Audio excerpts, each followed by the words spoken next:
We have a loneliness epidemic on our hands, and although it seems more shocking when we see it among young people, people of all ages are affected by loneliness, and let me tell you, it is the worst pain of all. I myself have felt alone to the point where I no longer had the will to live, and was on the brink of offing myself, if you know what I mean. I thankfully was able to climb out of that deep depression, and I want to share my thoughts on why I think this is such a problem for many people right now, and what we can do about it.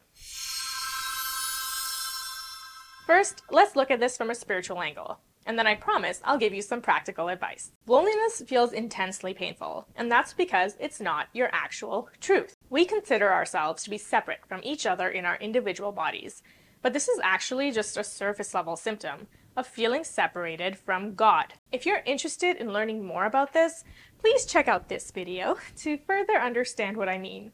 But essentially, feeling separated from God and each other is so heartbreaking because togetherness and union is our natural state of being. That's how we should always feel, because oneness is our true reality. Now, if you're a hermit like me, perhaps you're watching this and thinking, actually, I like being alone. As a fellow introvert, I know this can definitely be the case, but I bet you also do have moments where you crave connection with someone you love, even if that happens to be your pet or houseplant or whatever.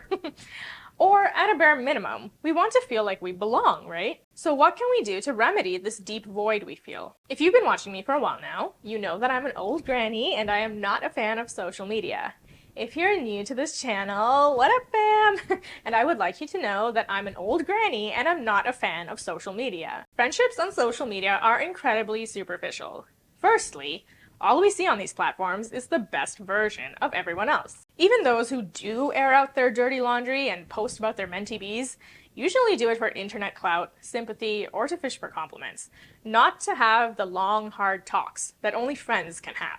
Secondly, the biggest mistake we make is thinking that engagement on someone's post is the equivalent of building a friendship. Commenting or liking a post does nothing to actually evolve a real relationship. Sure, it's a nice short hit of dopamine to comment or like something, but that is not a substitute for real interaction, and I think we all know that in the bottom of our hearts. Now, I'm not saying to avoid engaging on social media altogether, but it should be done with the purpose of inspiring a full-blown conversation. Seeing a comment should trigger us to pursue a longer conversation offline. Otherwise, we are going to continue feeling like we've spent a huge chunk of time and energy on socializing without actually getting anything meaningful in return.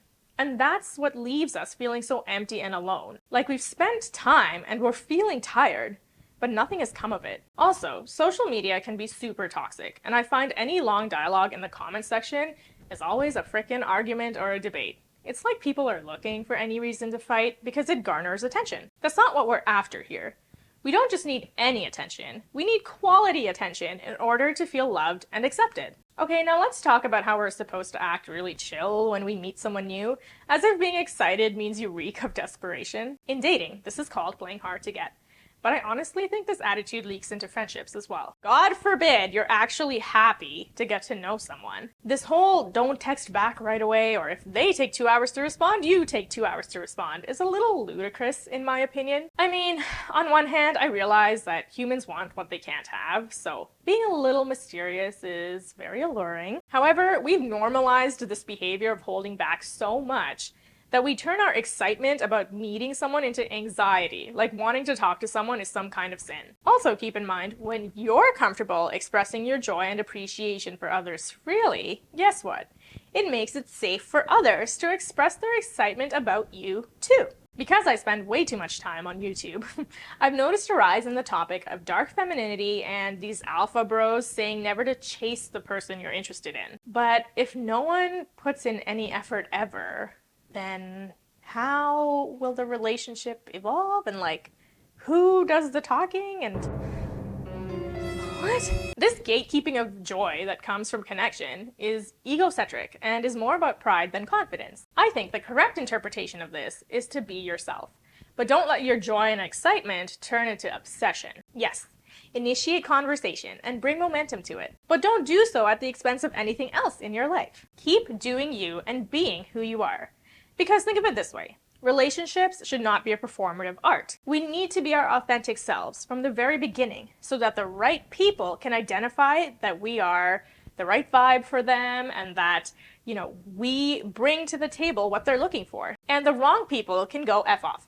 If you're playing pretend and putting on an act from day one, the wrong people will get attracted and will stick around. And the right people won't be able to see how uniquely interesting you are and how you are right for them. New relationships, whether romantic or platonic, are like plants. They require time and energy investment. Just like a little sprout requires water and sunshine. I know it's scary to feel like you're coming on too strong or who would ever like you for your weirdness, but you're not looking to hang out with judgmental, inconsiderate assholes in any case, right? You're looking for the people who will embrace you for who you are, so you can drop all your masks and be the real you. Anyone who rejects you for being authentic is not for you.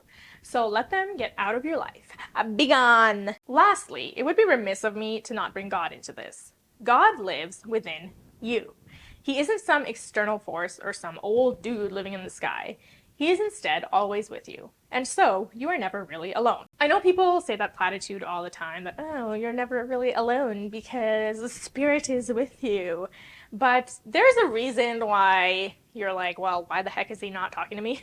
God loves you unconditionally and has therefore given you freedom to live your life as you choose without his interference. This is what we call free will. God will not interfere unless you ask, and he does that as an act of love. Because to try and control someone or meddle in their affairs, that's not a loving thing to do, right? That's a controlling thing to do. God is not the control freak people think he is. As such, you need to start a conversation with him if you're tired of being lonely. And that happens with prayer, which again has very tragically been given a bad rap and associated with religious dogma. Prayer is basically saying hi to God in any way you choose. You don't have to be formal or know any religious text, and you can basically say whatever you want, even if you have a motherfucking potty mouth and you want to bullshit your way and I promise you, God will not get offended no matter what you say or how you say it. It's simply a way of opening up communication with him.